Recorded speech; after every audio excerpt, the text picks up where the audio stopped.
হবিগঞ্জের বানিয়াচং উপজেলার দক্ষিণাঞ্চলের মানুষের জীবন জীবিকার আশীর্বাদ এই সরেসতী খাল, কিন্তু দীর্ঘদিন নাব্যতা সংকটে খালটি হারিয়েছে তার প্রাণ। বর্ষায় টইটুম্বুর থাকলেও শুকনো মৌসুমে খালে পানি শূন্যতার প্রভাব পড়ে চাষাবাদে। খালের নাব্যতা ফেরাতে চলতি বছর প্রকল্প হাতে নেয় সরকার। বাল্লা মধুপুর অংশে পানি উন্নয়ন বোর্ডের উদ্যোগে গেল মাসে শুরু হয় 2 কিলোমিটার ড্রেজিং কাজ। ৭৫,৬০,০০০ টাকায় কাজটি পায় ঠিকাদারি প্রতিষ্ঠান ন্যাচারাল এন্টারপ্রাইজ। কিন্তু প্রতিষ্ঠানটির বিরুদ্ধে শুরুতেই উঠেছে মাটি বিক্রির অভিযোগ। স্থানীয়দের অভিযোগ, ড্রেজিংয়ের মাটি এলাকার উন্নয়নে ব্যবহারের কথা থাকলেও ঠিকাদার প্রায় ৩২ লাখ টাকায় কয়েকটি পরিবারের কাছে বিক্রি করেছেন। এ বিষয়ে জেলা প্রশাসকের কাছে লিখিত অভিযোগও দিয়েছেন স্থানীয়রা।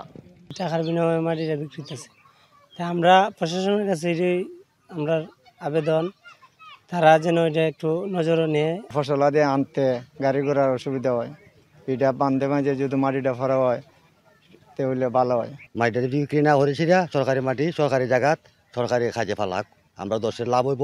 এলাকাবাসীর দাবি একটা ওই যে মাটিগুলা যেন অবৈধভাবে কোনো জায়গায় বিক্রি না হয়।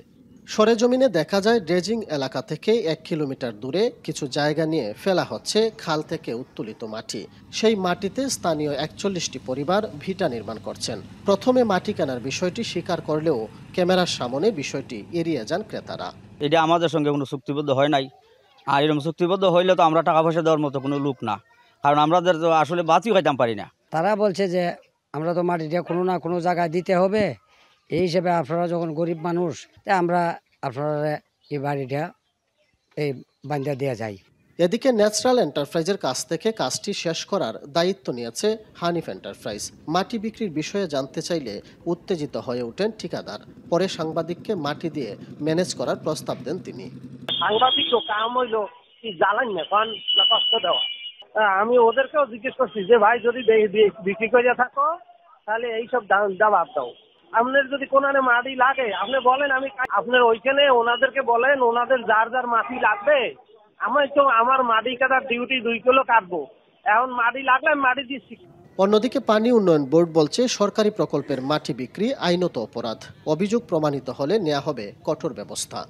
সরস্বতী খালটা আমাদের 2 কিলোমিটার, এটা ড্রেজিং এর কাজ চলমান আছে। এই খালের যে ড্রেস ম্যাটেরিয়াল যে মাটি, এটা বিক্রি করার কোনো সুযোগ নেই, এটা ঠিকাদার করতেই পারবে না। আমি আপনাদের মাধ্যমে এখন এটা অবগত হলাম, আমি এই বিষয়ে যথাযথ ব্যবস্থা গ্রহণ করব। এলাকার মানুষের জীবন জীবিকার স্বার্থে ড্রেজিং কাজ শেষ করে সরেসতী খালের নাব্যতা ফিরিয়ে আনতে সংশ্লিষ্ট কর্তৃপক্ষের প্রতি দাবি জানিয়েছেন স্থানীয়রা। কাজল সরকার, এখন হবিগঞ্জ।